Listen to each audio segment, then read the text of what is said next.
So I just wanted to point that out. But I want to revisit a section of the teaching from Hebrews on the 4 levels of judgment, okay? Or discipline. Okay, so this is from the Hebrews teaching we did. I think from chapter 12 or 13. We are to esteem highly the Lord's discipline of us because it is one of the highest honors we can receive from Him. It is a great demonstration of His love for us, but how does He discipline? This is a crucial question to answer because I find some that think anything bad that happens to them is His discipline, and others that think that He doesn't punish at all.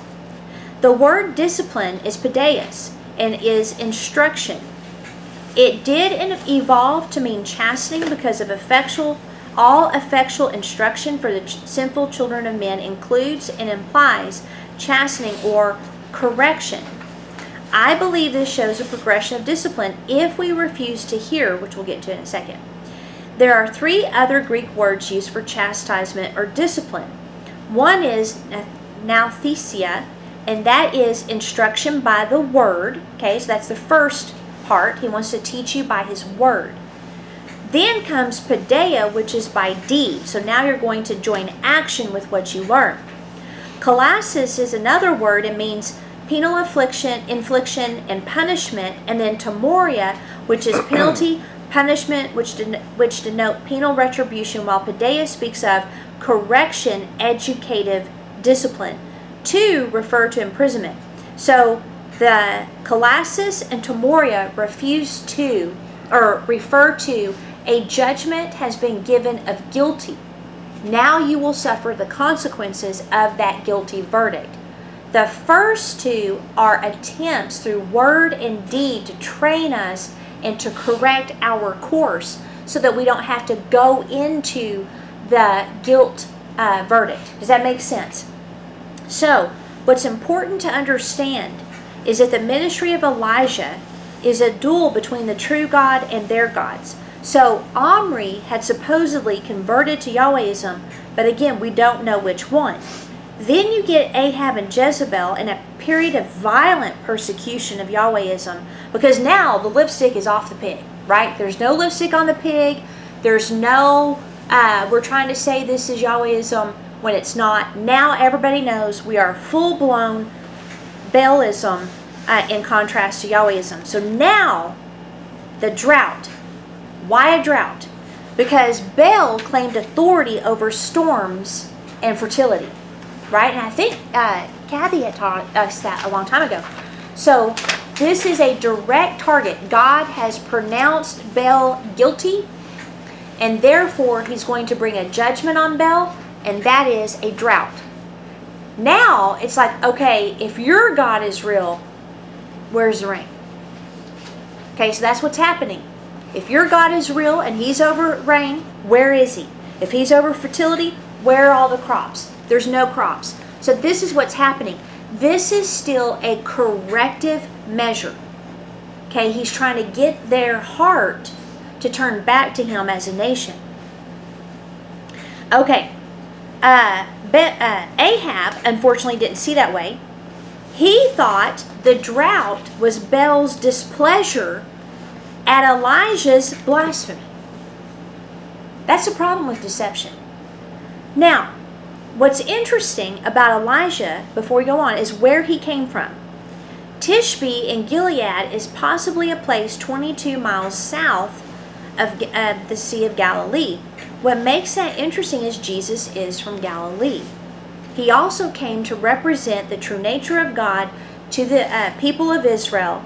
And then John the Baptist was said to come in the power of Elijah. He was called to prepare the way by confronting another false worship system, which was a combination of the leaven of the Pharisees and the leaven of Herod.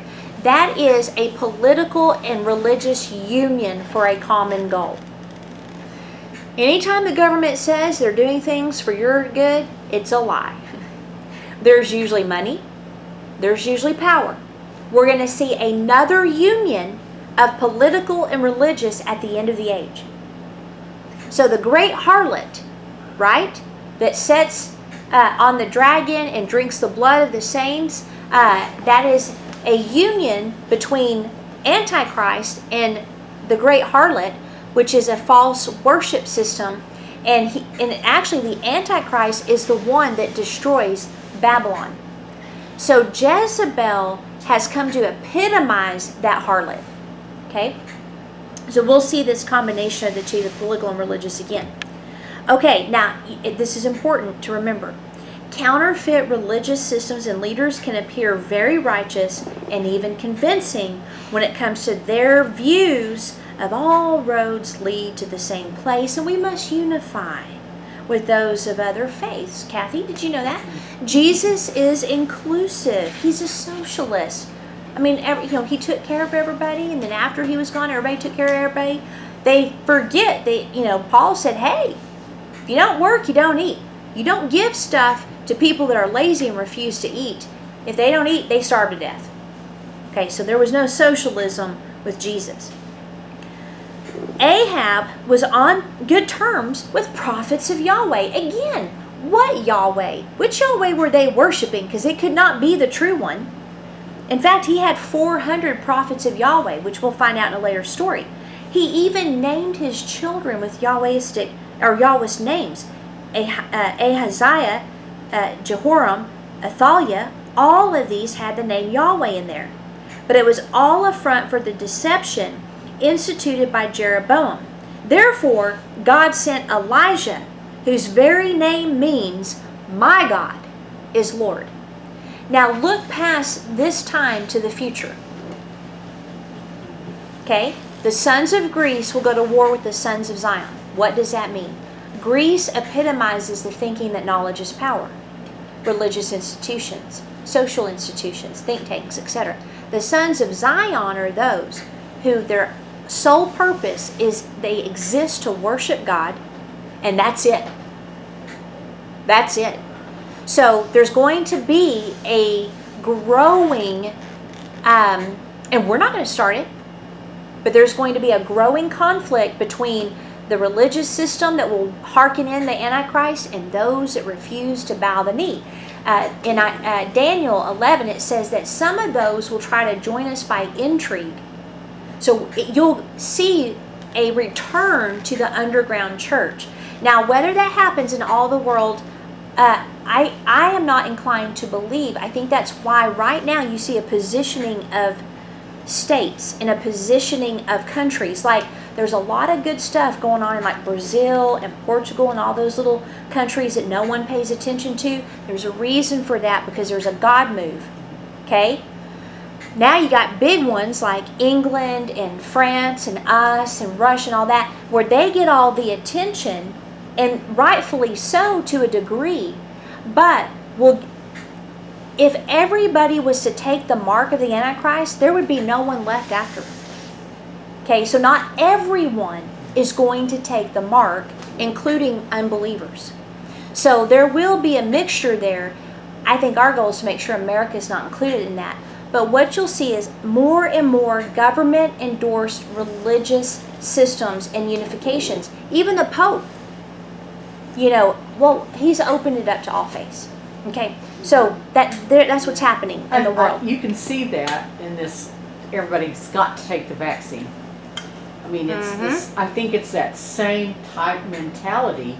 You have to do this, and they're going to use several different excuses why you have to do it. It's for the greater good. For the greater good, That is one of the biggest lies. Because when I asked the Lord, Hitler used. He did. And remember when I was like, Lord, how did this happen?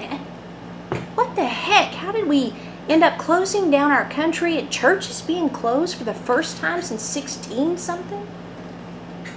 What on earth? And he said, it's the deception for the greater good. They will always appeal to the goodness of mankind, that we have to do these things, and fear is a very effective and powerful motivator. So and here's what's ironic. Those that press things on us that have fear, okay, or they think we're selfish because we don't buy into the greater good crap, which, first of all, if you are a spirit-filled Christian, you should be able to heal these things, number one. So that truth needs to be captured. But anyway, So we're going to be looked at as the enemy, and the very calls for tolerance and unification and everyone believing the way they want to believe will all of a sudden be thrown out the window, because it's never been about that. In fact, the word tolerant to the people that are socialists means something totally different than what it means to the useful idiots. Tolerant means we will only use that word to gather enough people to then overthrow those that we want to overthrow. So they have a totally different definition for words. Okay? It's a very interesting thing. It's well, I will tolerate you just so long as you agree with me. Yes. That's pretty much what I get. So any true prophet must be willing to endure their own words. That's scary. Very important. Elijah's life was negatively impacted by the drought as well. But he was always taken care of. As we read, the Lord told him to hide himself by the brook, and then the brook dried up. So here's the second word that was given to him in 1 Kings 17, 8 through 9. Then the word of the Lord came to him, Arise, go to Zarephath, which belongs to Sidon, which I think is funny because of where Jezebel is from, and dwell there. Behold, I've commanded a widow there to feed you.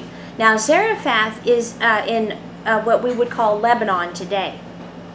So Elijah had to leave his own country to be fed in a foreign country. Now this is so cool, guys. Okay, so in verses 10 through 16, so he rose, he went to Zarephath, and when he came to the gate of the city, behold, a widow was there gathering sticks. And he called her and said, Bring me a little water in a vessel that I may drink. And as she was going to bring it, he called her and said, Hey, bring me a morsel of bread in your hand. And she said, Well, as the Lord, your God lives, interesting, so she knew who Yahweh was, I have nothing baked, only a handful of flour in a jar and a little oil in a jug. And now I'm gathering a couple of sticks that I may go in and prepare it for myself and my son so that we can eat it and die. That's great news. The prophet is going to get fed, and basically this widow's like, Yep, this is our last meal, and then we're just going to curl up together and die.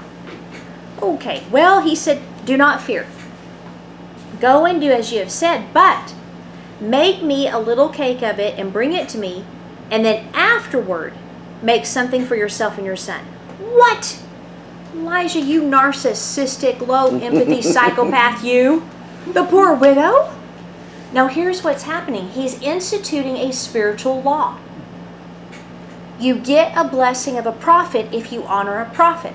This had nothing to do with narcissism.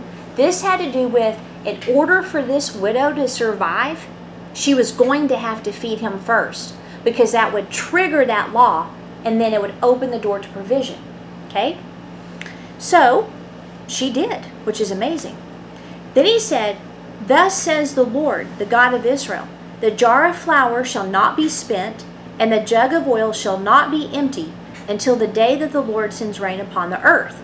So she went and did as Elijah said, and she and her household ate for many days. The jar of flour was not spent, neither did the jug of oil become empty, according to the word of the Lord. Okay, so here are some key lessons. Number one, the safest place is obedience. When the kids told us they were moving to Washington, D.C., Washington, D.C. has one of the highest crime rates of the large cities in this nation. And not to mention, it's swamp. Literally, they had to drain it to build Washington, D.C. So anyway, I was like, the first thing I told Kent, the safest place you will be is in obedience. It doesn't matter if you're in Clovis, New Mexico, Washington, D.C., L.A., it does not matter. But if you are out of obedience, Clovis will be very unsafe for you. So the safest place is obedience. Elijah had been daily fed by birds for however long. He then is now fed by the widow. She's now taken care of. So because he was a recipient of God's faithfulness, he's neither alarmed nor dismayed when the widow's like, Hey, I just got enough food to feed myself and my son.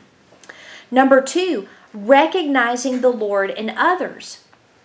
The widow had to have recognized Elijah as a prophet of Yahweh, because she said, As the Lord your God lives. And that word Lord, if you look back, is in caps, right? So it's Yahweh. So did she have a curiosity in knowing, Well, I wondered, because we know he pronounced no rain. Right. And we know from like Joshua and stuff that their things that they had done had gone ahead Yes. and preceded them. That we've heard about this, and we've Yep. heard how you've, God split the sea. God yeah, did and, this. and Mhm. beat the other armies and your enemies. And Yeah. so when they're saying, why doesn't it rain? What's going on? Yeah. And then I think it is built up, and she's heard at this point. Plus, he might have been dressed like a prophet. I think they did dress in a way to be recognized, because we know he had a mantle, and John the Baptist wore camel's hair, which is weird, and ate bugs. So, they obviously probably dressed a certain way. Okay, then she believed. She had more faith than many do today. At Elijah's word, a stranger in her land, she made his food, first honoring God and trusting that if she did, she would have plenty of provision. God, Jesus, God in the flesh, honored her. In Luke 4:24-26, he said, Truly I say to you, no prophet is acceptable in his hometown. But in truth, I tell you, there were many widows in Israel in the days of Elijah, when the heavens were shut up 3 years and 6 months, and a great famine came over the land, and Elijah was sent to none of them, but only to Zarephath in the land of Sidon, to a woman who was a widow. Bam! She got honored above all the women back in the Bible because of her obedience. She wasn't even an Israelite. So this was an indictment against the inhabitants of Jesus' hometown for not recognizing the prophet, the very one Moses prophesied would come, who was in their synagogue, and because of their unbelief, he could do no mighty works there. Okay, now, you think things would get better from there, right? All right, she's blessed the prophet, everything's good, she's being taken care of. Well, verse 17. And after this, the son of the woman, the mistress of the house, became ill. And his illness was so severe there was no breath left in him. And she said to Elijah, What have you against me, O man of God? You have come to me to bring my sin to remembrance and to cause the death of my son. Stop right there. How did she interpret God? Through her own sin. You never interpret God through your own sin. You never say, this is happening to me because I must have done something wrong. What are the levels of discipline? First the word, then action, and then you get a guilty verdict. And not only that, he's long-suffering. So the first question should not be, what have I done? Now, if you've done something, it is a guarantee Holy Spirit will tell you. He'll either tell you personally, or he'll use people, or your conscience, right? But she's interpreting the death of her son that basically God killed him. Okay? Because she had some sin, some past thing going on. So he said to her, Give me your son. And he took him from her arms and carried him up into the upper chamber where he lodged, and he laid him on his own bed. Now listen to Elijah's idea of God. I'm a little bit irritated with him. He said, O Lord my God, have you brought calamity even upon the widow with whom I sojourn by killing her son? No, he did not, Elijah, actually. But they had this Old Testament mentality, right? So he stretched himself upon the child 3 times and cried to the Lord, O Lord my God, let this child's life come into him again. And the Lord listened to the voice of Elijah, and I would put in parentheses, in spite of his false accusations. And the life of the child came into him again, and he revived. Elijah took the child, brought him down from the upper chamber into the house, and delivered him to his mother.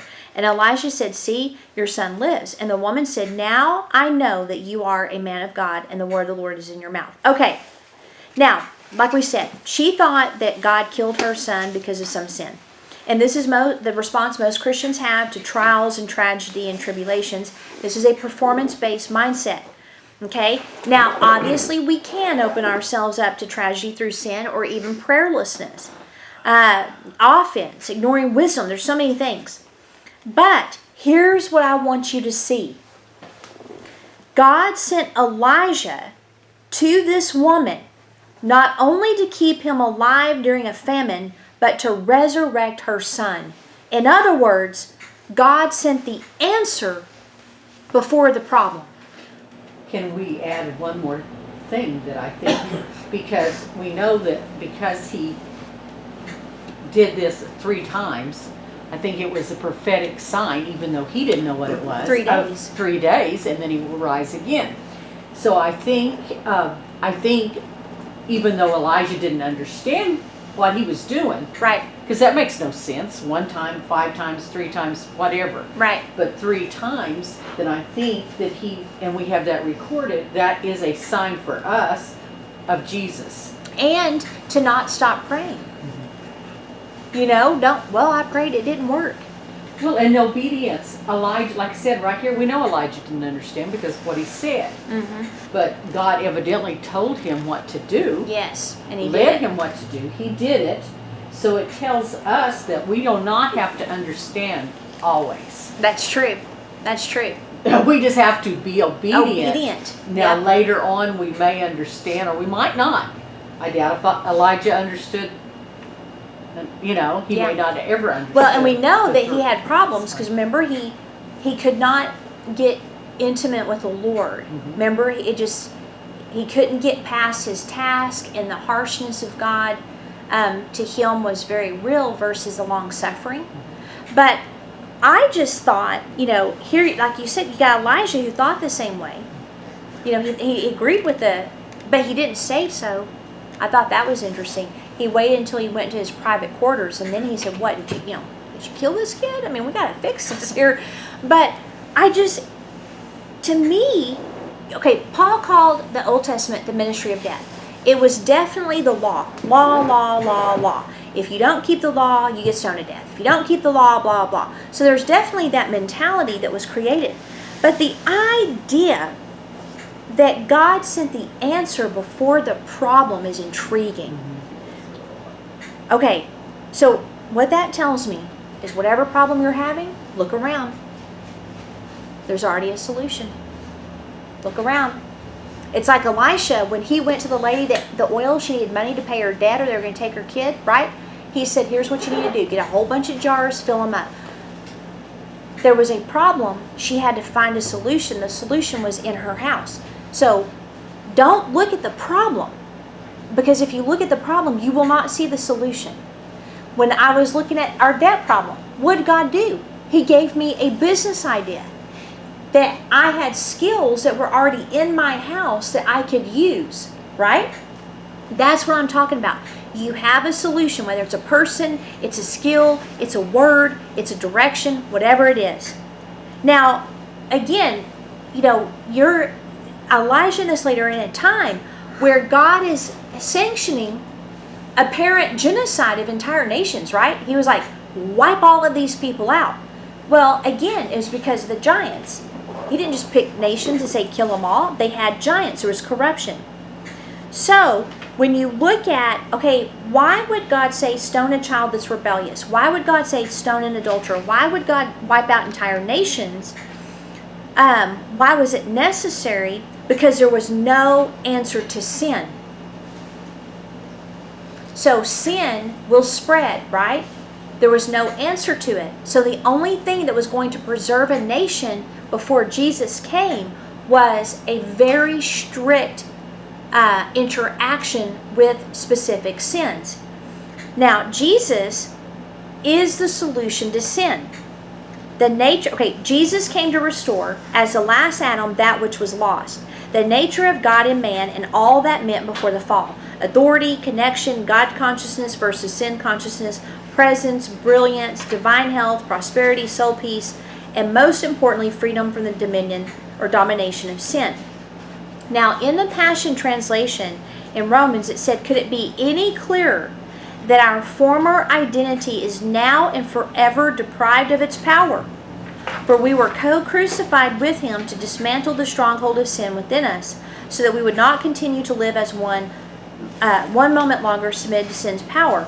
Obviously, a dead person is incapable of sinning. Then in verses 10 through 14, for by his sacrifice he died to sin's power once and for all, but he now lives continuously for the Father's pleasure. So let it be the same way with you. Since you're now joined with him, you must continually view yourselves as dead and unresponsive to sin's appeal, while living daily for God's pleasure in union with Christ, or Jesus, the Anointed One. Get this, sin is a dethroned monarch. So you must no longer give it an opportunity to rule over your life, controlling how you live and compelling you to obey its desires and cravings.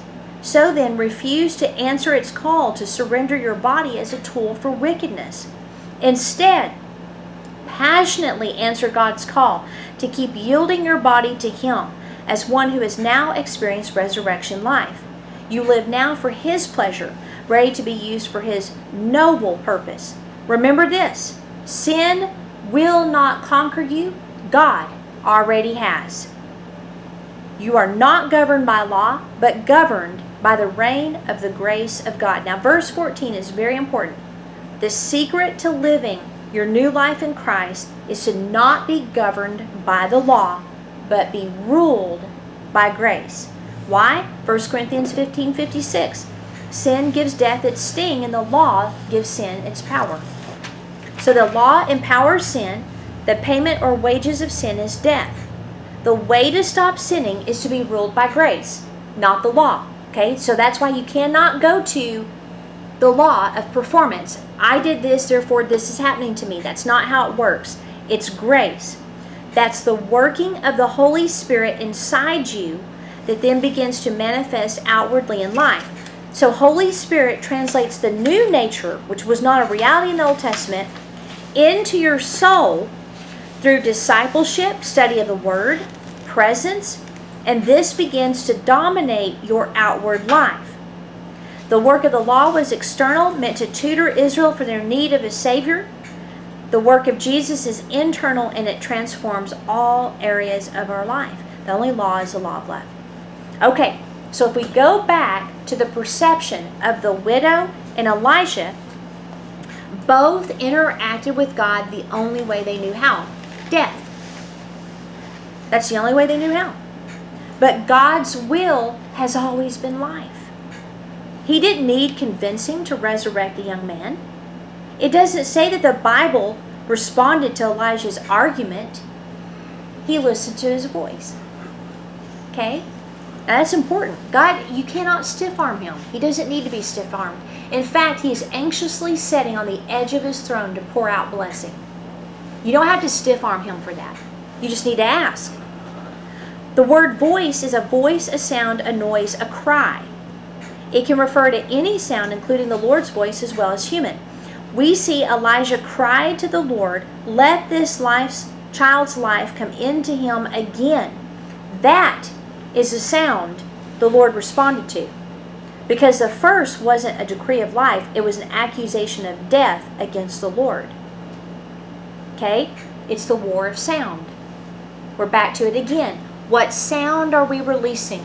What sound are we listening to? Sound is very, very important in this time. So it's important to ask yourself, which am I crying out for?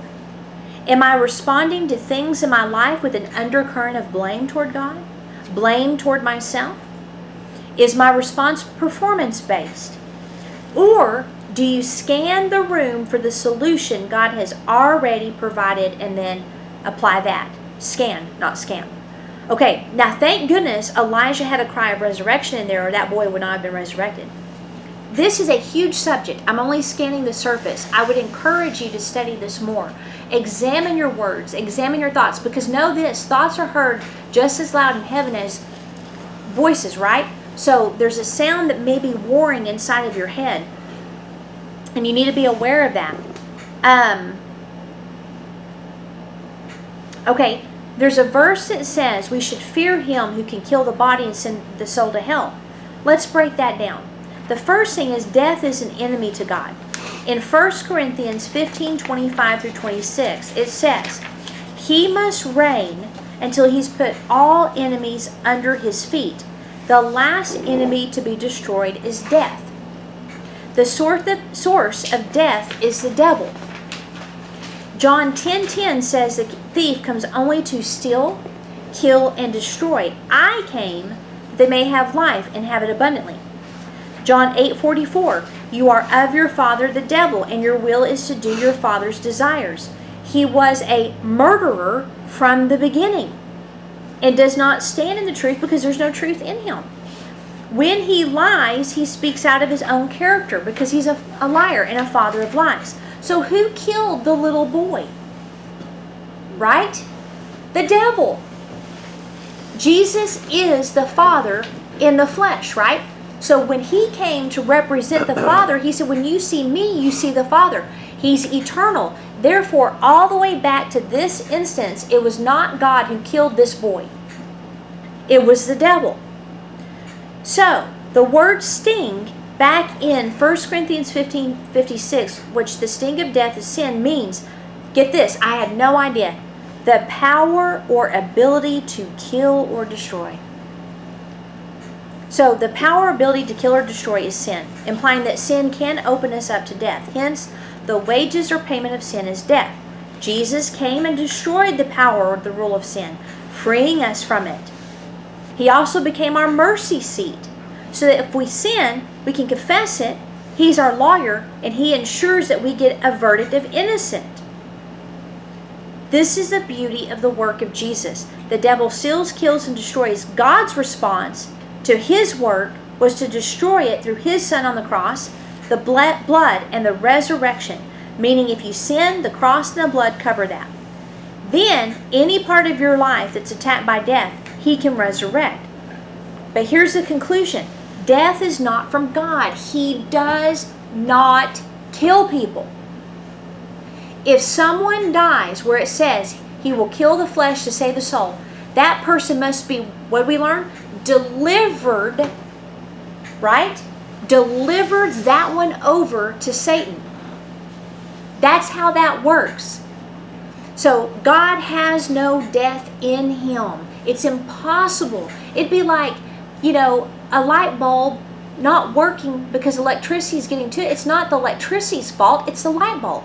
So there's always electricity, there's always life. We just have to have the correct ideas, and we'll live in even more life. So when you're faced with grave circumstances, scan the room. Where is the provision, the solution God has already put there? And it is an indictment against us as a people of God that we cannot raise the dead more.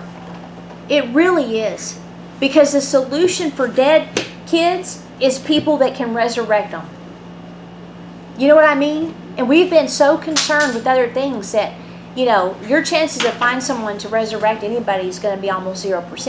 And that's referring to me and all of us ourselves. You know what I mean? It's like we have to get to that place where the answers are the supernatural power of God. In Psalm 139:5, it says, you've gone into my future to prepare the way, and in kindness you follow behind me to spare me from the harm of my past. You have laid your hand on me. So what about the idea of death as a judgment? In the study in our Hebrews series, Evidence of His Faithfulness, that's where the lessons of discipline come from. And like we learned, that word deliver means